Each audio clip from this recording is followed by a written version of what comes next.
Okay. Hello, hello, welcome. Welcome to Everyday Ordinary Extraordinary Men. I am Martina and I'm here with Christina. Christina, you want to say hi? Hello, everyone. And we are so excited to be here with you. So let us tell you a little bit about the context. Most humans have a lot of preconceived notions and stereotypes about gender. For example, men are tough, silent, and forceful, or women are chatty, manipulative, and emotional. And in doing that, we put people in a box and often forget to see beyond those labels. And then if someone is not fitting the mold, we might call them a tomboy or a sissy. And those and similar labels often cause discord. Here's our questions. What would a world look like where we go beyond our preconceived notions and understand that we are much more than our gender, that we humans are strong and soft and gentle and deep and powerful and tough and fierce and open, and that qualities are not specific to a gender, that we all have all qualities available to express. What would the world look like where we all are free to be who we choose to be and express all of our emotions?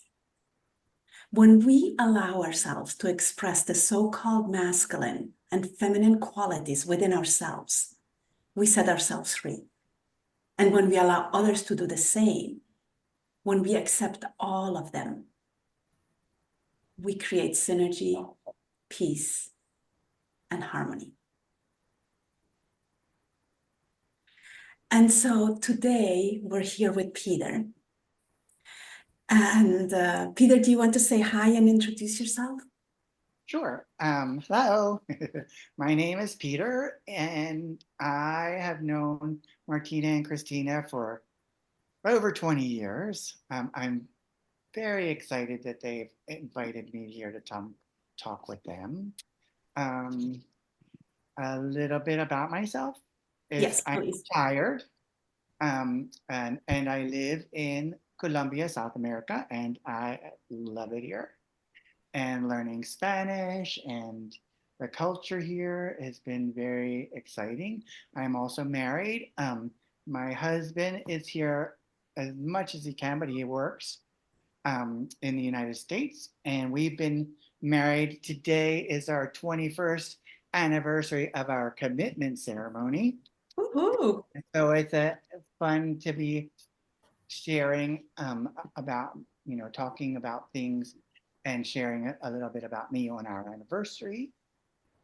And then another thing that I just want to say that I'm super proud of is I am one of 8 children, and I have a great family. So they just came to visit with me, some of them. So I'm still left with family all over me. It's so beautiful. You know, Peter, who you are for me is like a warm hug. It's just so beautiful. You know, like when I'm around you, I just feel love. And it's such an honor. I'm getting so moved by it. So Me it's, too. it's such an honor to have you on. You know, you're the godfather of one of my children, but you come to visit and they want you. And I'm like, no, Peter's my guest, right? You go do your thing, you know. So you're such a big part of my family, and I just so honor and appreciate you, and thank you for being here. You're welcome. Now, Peter, if we really knew you, what would we know about you? Hmm.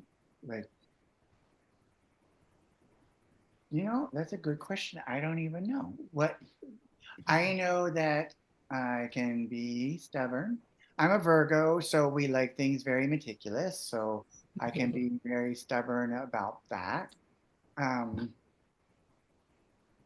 Sometimes I think I know everything, and I want to help. I'm like constantly wanting to help, but sometimes people don't need help. But I'm like la la la la to help people. But I'm giving you all the good and the bad. I mean, I do love people until I don't. And as I said, I love my family, except when I don't, but I love them. I'm very close with them, and I miss them being so far away. It's very difficult. And because I come from a big family, it's very easy for me to welcome people as family. And when you're family forever, you know. So I'm very, I think I'm very family oriented,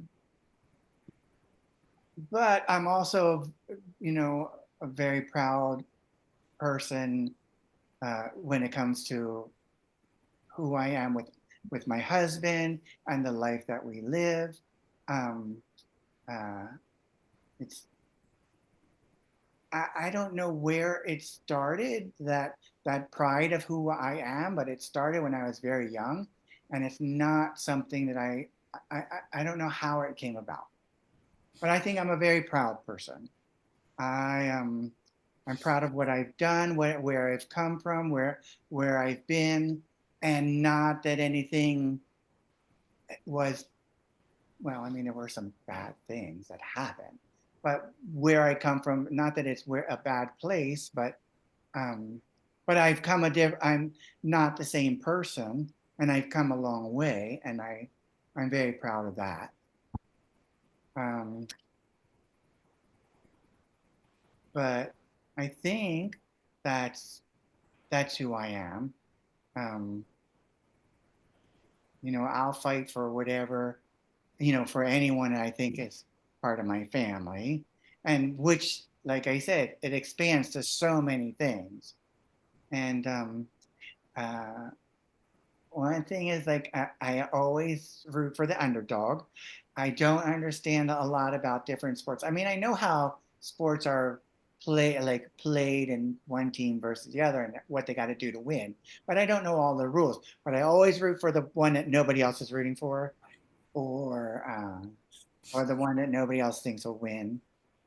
And so I cheer for them so that they, have somebody to cheer for them, since it doesn't seem like anybody's cheering for them.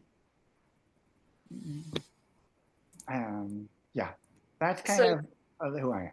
so there's a lot in there, Pete. So there's a couple I would love to speak to. So um, Okay. what I wrote on my notes about who Peter is for me is you didn't say you're a dancer. Well, I'm not a dancer anymore. I was a It's dancer. who you are, Peter. It's like how you go through life. Like, so you are. No, If there's that's music very, on, you are moving. It moves your soul. yes, and that is true. I don't want to cut you off. I Yeah. don't want to cut you off. But yeah, I didn't think about that. Like, when I was young, I started seventh grade. I started high school. We had one high school, 7 to 12, and they put me in French class. But before that, I started dancing with a Polish folk dance company. I'm not Polish. My best friend was doing it, so I was like, oh, something to do on Saturday. Sure, why not? But we had to learn Polish songs. And then, of course, Polish dances in traditional Polish costumes. And I think it was the first time I was introduced to cultures that were not mine, and languages, and I was fascinated. And dance is a language of the body. So yes, I see music in as movement. Um, and yeah, that's really interesting. Thanks for reminding me.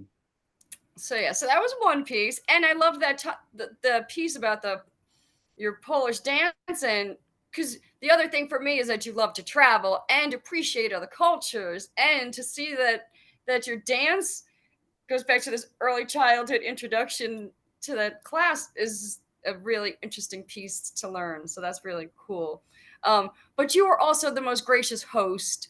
I always love staying with you because you just let people be themselves and you just thoroughly love us. And it is always a pleasure to be with you. But I also know when I'm not with you that you are always loving me where you are. So even when we have thousands of miles apart, I always know I've got Peter um, sending love from wherever he is, and that's just a really special thing to know that there's someone really special who's always got your back I mean, Martina's that for me too, but you are the other person in my life who I just know is always there, even if we don't talk for months. Like you just you radiate this love to the planet that is just so special. And if you are one of those people in your extended family, like, to be loved by you is really special. And so now the gushy part is over, let's move into a silly, funny, or embarrassing story you have to share with us.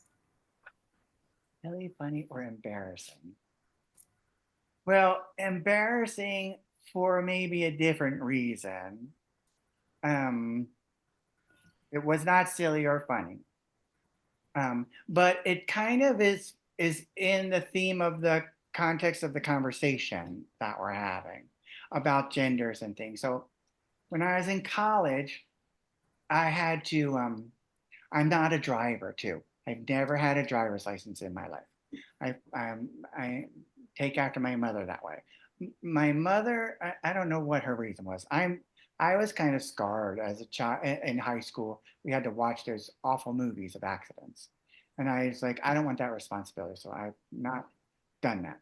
But I had to go research a paper for college, and I went downtown and into the biggest part of Baltimore City, um, the harbor, and I got jumped. I got jumped by like, I don't know. I thought it was 10 guys. It could have been as five or I don't know. But I saw them before and there were like 10 or 12 of them. So it could have been all of them. And they were all beating me up and everything. And I'm down on the ground. They've knocked me down and, calling me all names. And I think the only way to get out of it is if I play dead. So I go limp. And then I hear somebody scream and yell and come running. And now all of those people chase away. And so I was so embarrassed, for one thing, because of all the things they were saying. But then the police came and they sent me to the hospital. And it turns out the hospital was where my best friend's mother worked. And she worked as like she created this department by herself, turned it into this huge department where they go around and check in on people, and they go around and talk to people, and they go around and make sure people are eating or like what they're eating, or bring them flowers, or do stuff. And so she heard that I was a new patient in the emergency room, so she came running over. And then again, I was so embarrassed and reliving that story every time that somebody knew I had to tell. And then she's like, well, you stay here. When my husband gets off work, he'll come and pick us up and he'll take us back home. So I was so embarrassed. I didn't want my parents to know. They're also very protective of me ever since I was little. I think that they sensed something different in me, um, which they mistook for weakness. They thought I needed to be protected. But so I didn't want them to know. I didn't want my family to know. I was so red and swollen and everything. I ran upstairs. My best friend called and said, they're coming to get me. So my mother's like, oh, John just called. He said he's coming to get you. So I said, okay, great, I'll be down. So I ran down and I jumped in the car. And again, I had to relive the story. And it was the most embarrassment I've ever felt, like having to tell. And then my parent, like the police called 2 weeks later and my parents found out and I had to go through the whole thing again. And it was just so embarrassing. And it's funny because I mean, there's no reason for me to have been embarrassed. I didn't do anything. I was just being me. And growing up in the time that I did, it was always pointed out that I was different and not right. Um, and I don't know if that's just because of that, that's where I got rebellious, and I was like, oh, I'm I'm me. That's not. But from a very early, from way before that incident, I was always like, I'm not ashamed of this. This is who I am. I mean, I know not to say it in front of people back then because you would get beat up. Um, but uh, but I was never like sorry about it or felt guilty about it. But that was the most embarrassing moment because I felt so helpless. I felt like I was going to be judged by people that I cared about. You know, I was going to be judged by more people that I didn't even know. And yeah, it was the most embarrassing moment I think of my life. Yeah. So not silly. I can think of a silly or funny story, but because everybody refers to me as that big kid. I used to teach gymnastics, and my mom says you're a big kid because I think that's another thing that I didn't mention about who I am is I see the world the way I did when I was little. And I also, as an adult, can see that it's not that way, but I try to bring that view into everything. The new, exciting, um, um, everything is so beautiful when you're a child. Everything's so pretty. Everything's so wonderful and smells so good. And I try and bring all of that in to who my situation as as an adult, even though I can see the world isn't so pretty. um, I try and look for all of the pretty things. Yeah, you Yeah. absolutely So do. yeah, your passion for life, Peter, is definitely probably your strongest quality. Like you just go through life loving everything, and that's why it's so much fun to be with you. But I don't want to step over talking about your embarrassing story because I think there's so many of us can relate to things happening to us that we have no responsibility for, and then we're embarrassed by when we shouldn't be embarrassed at all. Right. It's like, if anything, those assholes who chose to pick on one defenseless person should be embarrassed, but they're never embarrassed doing those things, right? And we're left over here like that we did something wrong, or I'm not sure. Like, but Martina, do you have something to weigh in on this one?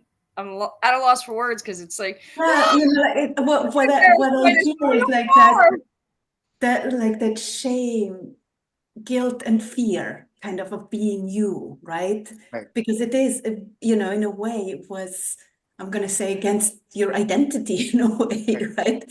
And at the same time, what I heard in what you were sharing is that clarity of this is me. I'm not gonna, I'm not gonna put it out there, but I'm not gonna hide it either, right? I'm not gonna toss it in your face, but I'm not gonna hide it. So Right. that's like so extremely powerful. But I just want to say back then I wouldn't. Now I'll put it in your face. I don't Yeah, mind. yeah, Because for me, it's like everybody puts in my face their life that it's not anything that they feel embarrassed about. So I'm like, so sometimes out of what it feels like spite is I'll grab my husband's hand or I'll kiss my husband in public. good for you. Just because, I have every right to do that just like you. I love my husband, so I'm not gonna pretend that we're friends or, whatever, just to make somebody or to make somebody else comfortable. And sometimes that can be dangerous, even in this day and age. And, you know, I understand that. It's but I won't let it control me. Thank you. Thank you for sharing so vulnerably. So let's just switch gears a little bit. What do you do for fun, or what makes you laugh? Um It's funny because so many things make me laugh or I enjoy because I do look for that excitement or that newness in everything, even the same things that we have, So here in Colombia, in this part of Colombia, we're on the coast, we have a rainy season from August to November. Okay, and August is the most rain, it rains a lot. But then September through November, it rains every day, but for an hour, maybe an hour and a half. And then it clears up. Sun comes is out, then the clouds come, then the sun comes back out again, and everything's back to normal. But every day, just about, there's a rainbow. And every day I'm like, oh my gosh, look, it's another rainbow. And I go grab my camera and I go and take pictures, and sometimes it's a double rainbow, and it's like without fail, if there's a rainbow, I'm like, oh my gosh, we got to go take a picture. So I take a lot of pictures of what's around me for fun, the beauty that's around me, things that are so different than what I had grown up with. We had mango trees on our streets. It's nothing like. I mean, we've had apple trees and peach trees and in neighbors' yards and everything, but a mango tree. I'm like, what? Look at that! And like point out, look at all the mangoes every time we go by. Um, but that's kind of the enlightened thing about what I like to do for fun. I mean, there are other things like I love to watch TV. Yeah. I love to watch these stories, and I do get um, excited about the stories that I see on TV. That you know, and some of them are bad stories. I mean, bad like maybe not written so well. And again, my underdog was like, "Well, I like them more." Uh, like I hear so many critics say, "Oh, that movie was the worst movie ever. Razzie, Razzie, Razzie, terrible, terrible, terrible." And I love that movie. That was so much fun. I watched it 10 times. I don't have a problem with that. I can watch the thing 2, 3 times in a row, even. And I pick up something new, um, but so that's one of the fun things that I like to do. And then there's so many fun things that I don't do because I'm here by myself a lot. So it's hard to, I don't want to say it's hard to entertain myself. I try not to turn on the TV till the end of the day, you know. So my whole day is not in front of the TV because it's so pretty out and hot, but it's such a beautiful place. But I love to watch TV um,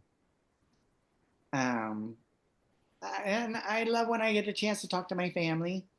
I'm retired. I'm the only one retired right now. Um, so everybody's working and so I always feel like, oh, I don't want to intrude. I want to call them because they're probably busy because they got work or they've been working all day. So I hear that conversation come up, but I always have so much. Get so much joy out of talking to my family. Even the ones that don't always talk a lot. You know, you guys know I can talk, but I would love to hear from them. So I try and give them some things to talk about or ask them about things that they can talk about. But um, but yeah, I love being around them. Well, what I was going to say is it's just so beautiful if you can have that, I don't know, that excitement about nature, right? I was, it's spring, so I'm taking pictures and I'm like, I have the same pictures last year. I had the same pictures the year before. I went for a walk with my family and I stopped and smelled the roses and the peonies and the other. It's like, are you really going to stop for that? Are you going to smell every? I'm like, yes, I am. So it's like that excitement for life in a way is beautiful. It's really, really beautiful. I And have a one of the funny story. I have a right, funny quick story for you about stopping and smelling. So it was like I know I'm always in this busy mode, and I was like, okay, I'm gonna stop and smell the roses, right? Like, and so I'm busy, and I see these beautiful flowers, and I'm like, oh, I'm gonna stop and smell these flowers, and I stopped, and they didn't smell at all, and I was just like, joking me? What kind of sick joke is this from Mother Nature? I stopped, and there's flowers that don't smell. Anyway, there you have it. But were they beautiful? They were beautiful, and they still made me stop and appreciate them. But it was a funny little joke from the universe for me. It wasn't about stopping and smelling them. It was just about stopping. Right. I stop all the time because I'm got nothing else to do. And that's been a struggle trying to do things. Virgo, we love our order and our routine. Not having a routine, creating my own. It's like, is that the right routine? Just Sorry. has to be the right routine for today, Pete. Yeah. Right. And that's what retirement's been all about. It's like giving myself permission to not have a routine. Like, and find out who I am without a routine, just for funsies. Mm-hmm. So, We had a Dharma instructor on, and she had a like beautiful way she goes to her life where it's like she has her rituals throughout the day, but you know, at some point I have to have some movement in the day. It doesn't matter where it is; it just has to, And I loved the beauty of her, of what how her day was structured, and it, I don't know, something spoke to me that I could do some shifting and have a little more intentionality and maybe some ritual to my day to, I don't know, just make it feel a little more special, right? yeah, Because why shouldn't our day feel more special? So, right. yeah. All right. So, Peter, tell us about a time you took a chance on love. And it doesn't necessarily have to be romantic love, but if you want to talk about romantic love. Well, I mean, my husband is a whole take a chance on love story. And you guys know that story. Um, I was 35 and not, I had one relationship. Um, and, but it was long distance and it never really was serious. I mean, I would say, not that I didn't love that person, um, but I wasn't. I hadn't. That was and that I just got out of that relationship, and I'm like, do I have to wait another 35 years for another relationship? This is crazy. And I created this game. It was called Prince Charming Meets the King of Hearts, and okay, this was in 99, no, 2000, 2000, yeah, Mhm, 2000, mhm, 2000. So I used to play cards, solitaire on the computer before, you could play games on your cell phone.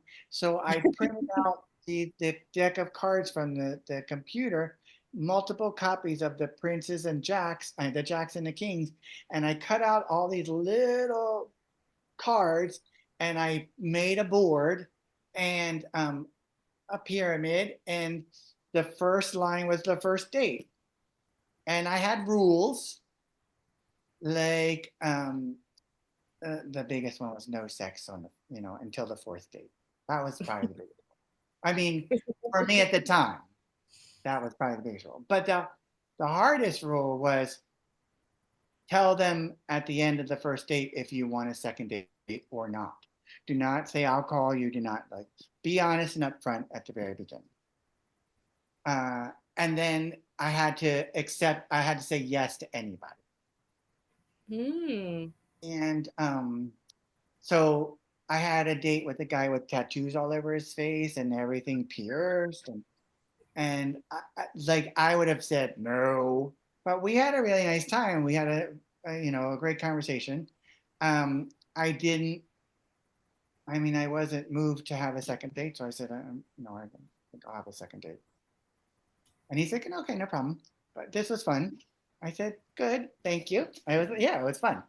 And I love tattoos, and then, but I was going on 40 dates a week, and I'm not joking. 40 dates a week for about my pyramid was like really wide, because I had all these cards. I had for coffee, for breakfast, for lunch, for a drink, for dinner. Like anytime I could fit it somebody in their schedule, they asked or I asked, we would go. And so the rule was no sex on the fourth date. So my pyramid was only 4 levels high. And so I had a lot of second dates, not nearly as many first dates, but I had a lot of second dates, but I only had one fourth date. And he was a really nice guy. I think we got along really well. We opened up really easily and, talked about things really easily. And then I got an old coworker saying she wanted to fix me up with a friend of her best friend, like not somebody she knew, but some. So I said, "Oh, okay." So he sent me a voicemail, and I was babysitting your Me oldest, too. Martina, the next day. I said, "Do you mind if I go on a date?" And you're like, "No, no." So I said, "Well, I'm going to be in Jersey City. If you want to meet at the mall, I'm babysitting, so I'm going to go to the pet store and with Nico, and we can have lunch." And he said, "Sure." And it was like I couldn't get 2 words in edgewise before I mean, I was so nervous. Like, what if Nico poked his eye out looking at the little toys at the pet store while I'm flirting with this guy. So I couldn't get 2 words out edgewise without going, "Oh, Nico, be careful. Oh, Nico, don't touch that. Oh, Nico." Or let me cut your hot dog. Let me cut your food. Let me cut, you know. And we said, oh, because as part of my rules, he didn't know that, but I was like, "I'd love to do this again." And he said, "Sure." And then just as we turned to split, he said, "Wait a minute, do you mean that, or are you just saying that?" And I thought that was really brave. And I'm like, "No, I mean that." And so then I knew, and I had to go tell the fourth date guy that I couldn't see him in because I knew this was going to be something. Just And from your even first date.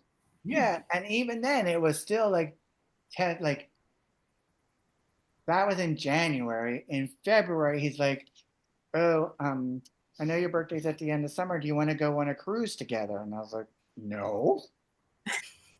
Like, I'll pay for your airfare as a birthday present. 2 months, not even 2 months, not even 2 whole months. It was February, and we met at the end of January. "I'll pay for your airfare if you pay for the cruise, and we can do this Mediterranean cruise." And I was like, "No, uh, I don't know what 6 months is going to be like. I don't have no clue. And what if we're in this teeny tiny little cabin? It's an all-gay cruise. There's 1,500 men on board, and we're not together, and we're sharing this teeny tiny inside room with no windows." I was like, "No, I don't think that's a good idea." And then I was like, "You know what? What if we pretended like we're madly in love, right?" So I said, "What if we play this game where we build up to this vacation as it's going to be the best vacation of our lives, the best vacation ever. If you agree to play this game with me, that this is going to be the best vacation ever, then I'll say yes, I'll go." I mean, it took me a week before I went back to him and I said, "If you agree to that, I'll go with you." And he said, "Yeah, yeah, let's do it." And so by like June or July, I was like, "Okay, we changed the parameters of the game," because I said, "This is already no doubt going to be the best vacation ever." Like we were really, I don't know if we were moving fast, but we were really enjoying each other. So I said, "Why don't we make this a test, a test? Should we live together? 10 days in a room, one bed, you kick stuff every time you get out of bed. There's no desk, no place to sit down. except, in the bed, it's like a tiny little room, share the bathroom. I'm 35. I've been living by myself for 7 years or so. Um, so I'm used to my own stuff, the way I like to do it, my routine. So I said, well, let's turn it into, should we live together? And then it was like, yeah, this is definitely, we should move in together. How cool. So what I hear is your games that you created along the way were really you're manifesting intention into your relationship, right? And Right, then creating the game with David actually had the two of you manifesting together and right. creating it, which is really, really cool and powerful. To And actually be creating on that level at such an early phase of your relationship is really cool. Even if you well, didn't. I was determined. I wanted to know. And one time, I don't know if I'm supposed to share this because I didn't get permission, but so I proposed. So I said, this is our anniversary or our commitment ceremony. So back in 2003, we never thought or 2002, when I proposed, we never thought we'd be able to legally get married. So what people did in the day was to have a commitment ceremony. So in front of their family and friends, they had a commitment ceremony. So I have 7 brothers and 6 brothers, 1 sister, but 7 siblings. They've all gotten married. I've gotten presents for every single one of them. I've gotten tuxes for some. I've gotten, like had to wear tuxes for some. I like, you know, and not like a bat, but I was like, they owe me. My turn. I want a ceremony where everybody's around. I want presents. I want to have that party. Um, And so, we said, we said we would do this commitment ceremony, but then he wouldn't give me we couldn't settle on a date. And it's been 7 or 8 months and we still couldn't settle on a date. And I said, well, look, if you're not serious, then tell me now. We can cancel this. But if you want to be with me, you need to give me a date. And he's like, thought he gave me the hardest possible parameters for a date, and I immediately bounced back with a date for him, and he's like,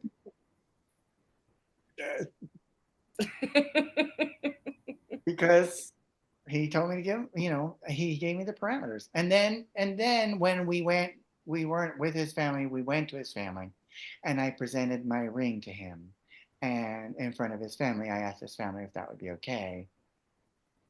And then he was like, okay, this is gonna be good. Mm. It took So some he convincing. so do you think it was he needed his family's approval first? No, I don't think so, but I thought that he thought it would all go badly. Mm. And it all went so well. And he's like, oh, well, maybe this will be fun. And then, it was. You were there. We're there. It was a great day. Well, Yeah, so cool. It's been a beautiful love story to watch. Absolutely. So there's 3 questions and you just pick one or all of them, whatever you want, okay? So what makes you come alive, or what are you passionate about, or what do you love about your life? that's a good question. And that's one of the reasons why I wanted to do this, because being here by myself, it kind of can be a little isolating with the language barrier. And I mean, I'm working really hard on it, but there's still a language barrier, and I kind of lose a lot of sight into what do I love about my life, what what drives me, what are my passions. Um, uh,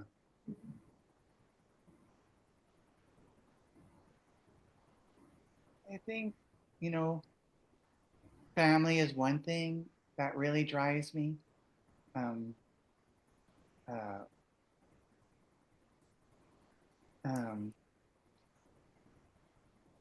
I'm what I'm trying to love about my life is that I have this opportunity to recreate myself, you know? But there's all this what I should be doing going on in my head that it gets to be difficult sometimes. But yeah, I've been here almost 4 years and I'm still trying to create a routine. Um, but I'm trying to find the things that I love to do. You know, most of the time we take a job because we have to. We need the money. You know, we work the long hours. We put in our blood. We give our blood, sweat, and tears because we make a commitment. You know, and we want to honor that commitment as best. I mean, I don't know. I can't speak for everybody, but for me, I feel like my word has a certain integrity that I want to do my best, right? And I fail a lot, and it's not about whether you succeed or fail. It's that you're playing the game. You know, back to the game. Uh, Um, and but I mean, I love that I have the opportunity to be here. I love the place. It has its problems, as you guys have heard me complain about my roof or this or that. And those problems exist everywhere, right? In varying scales and to varying degrees, but they happen everywhere. And, but I really do love being here. Every time I go away, I feel sad and can't wait to come back. Um, uh, but I'm still trying to discover those things, those new things that make me happy. Because, you know, I'm in a different phase of my life. When I was working, there were things that made me happy, going on vacation and seeing new places. And that we just got back from an amazing trip, but that's not as big of a priority to me anymore. You know, I still love it, but um, you know, I'm still discovering who I want to be here. And you know, you come to a country where there is so much poverty and you want to help. And I hate that word or hate that. I make myself, I hate that feeling of wanting to help. Like they're all capable people. They don't have the opportunities that I had. And they might not be able to see what their opportunities are because they're living in a world that kind of tells them no a lot. Um, so I love when I meet people and they want to speak English and I would love to help them. You know, I have probably 10 people that in varying degrees I help them with their English. Kind of like somebody helped me with my Spanish when I needed it. Um, but so I love being able to, I think having more, knowing other languages opens up new opportunities. And like when I learned Polish, I didn't learn Polish. I learned how to sing a Polish song like I was somebody from Poland, you know? Um, but having that different culture or that different experience opens you up to a world of possibilities that you may not have seen before. So I'd like to be able to share that with some people here. I just haven't quite figured out the best way to do it consistently and in a way that actually makes, I don't want to say actually makes a difference because I think just wanting to makes a difference. Just checking in with people um, but you know, we're all about measures and we have to meet certain measures and stuff, you know. So like in my Spanish, how well I can have a conversation before I make a mistake, or how much I can understand of a conversation before I need help. Like, wait, what? You know, we have certain measures that we put in place of ourselves. So I'm just trying to figure out what it is that I want to do. And sometimes I just want to sit in my house and enjoy my house. I worked really hard for it, you know? And, I want to do something like put these hats on the wall or do something that, again, I can look at and be like, "Oh, so pretty. What's cute about it?" You know? Yeah. So I'm still figuring all those questions out. Lots of things make me happy. Um, and I'm passionate about, but how to direct them all and how to make them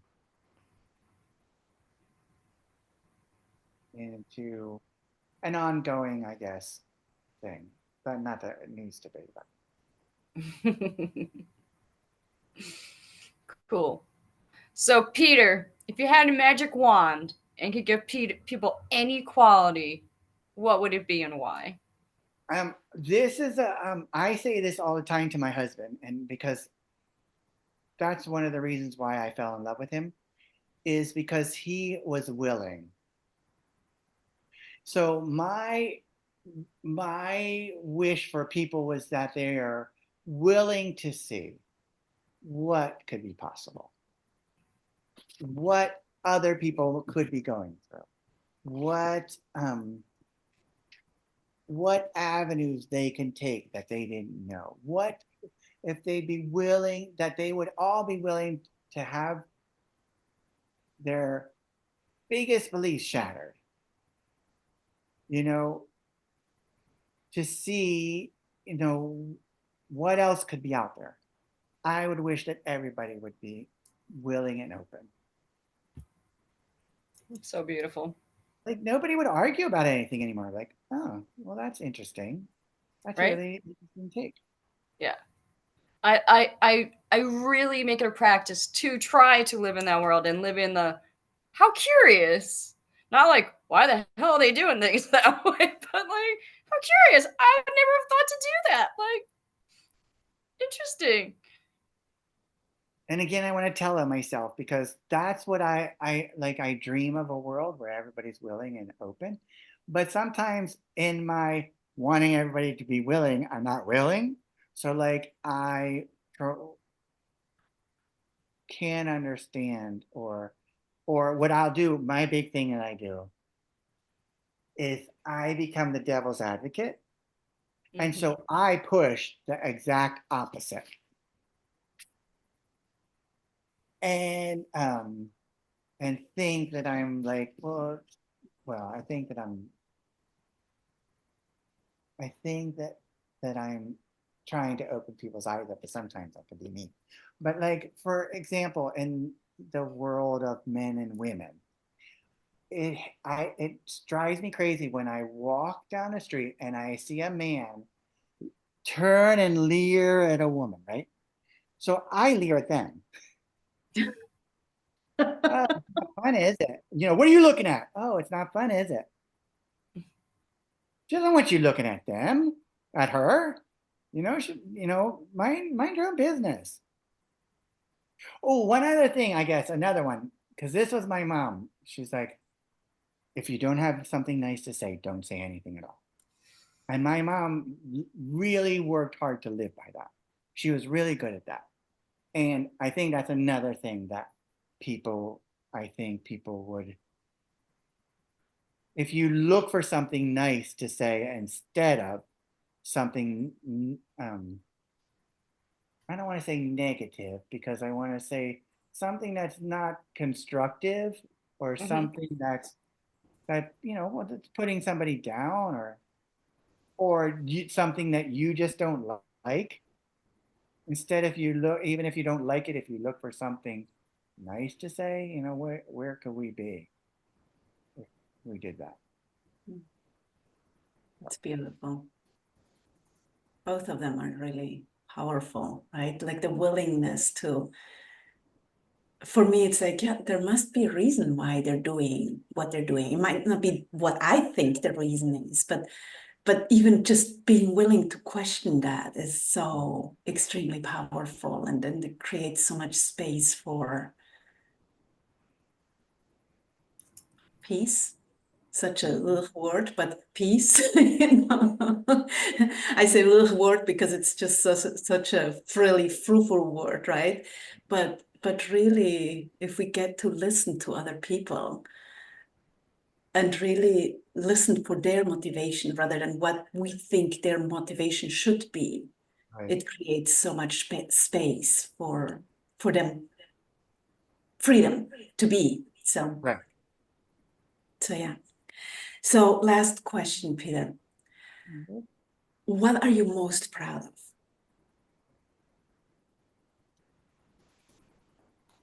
I am proud of my relationships.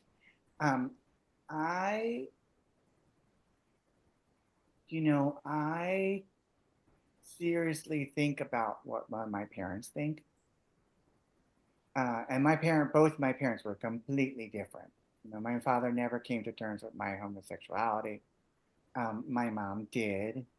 Um, but I seriously think about all the time.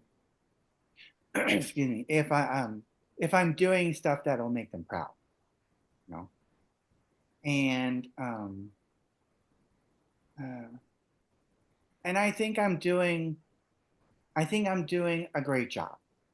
Not always my best, um, but I'm doing a great job. So that there's room for improvement. And so I'm really proud of that. I think my parents would be really proud of me, especially my mother. She was a very strong force in my life. The kind of person, she, again, she's different from me, but she really wanted to be the best person she could be and tried very visibly. And, and I want to do that too, even when it's hard. Um, so I'm proud of that. I'm proud of being here and being able to be here in a foreign country, uh, and build what we built, um, because we have those milestones and those measures, and the time that I built it. Um, but yeah, I think I'm most proud of my relationships and the people that I really care about, uh, and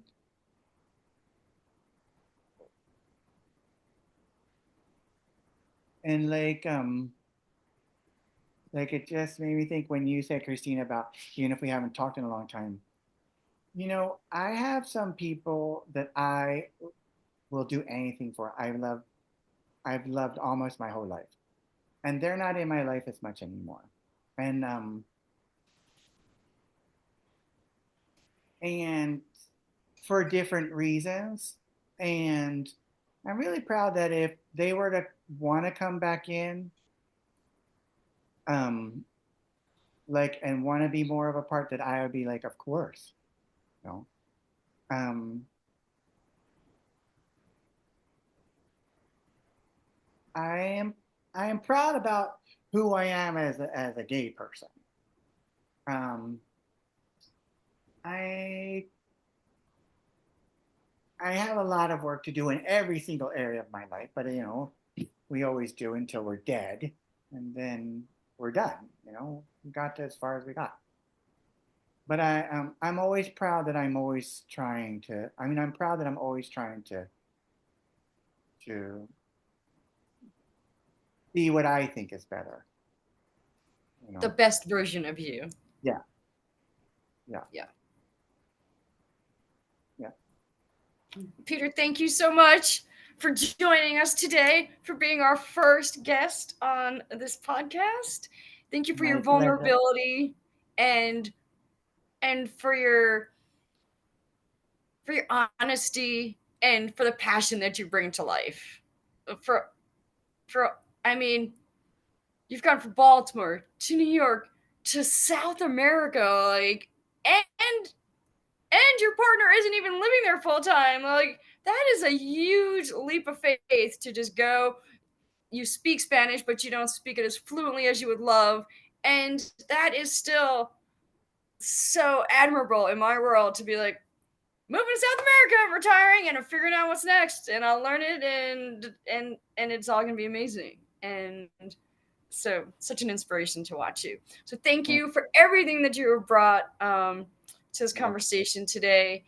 Thank you, everyone, for being here, for listening. If you love this, please leave us a review, share with your friends, and please always remember that it is okay to be uniquely you. Have a wonderful day. Martina? Bye for now. Peter, you want to say bye? No, bye. It was a joy. Thank you so much. I thought it was going to be longer.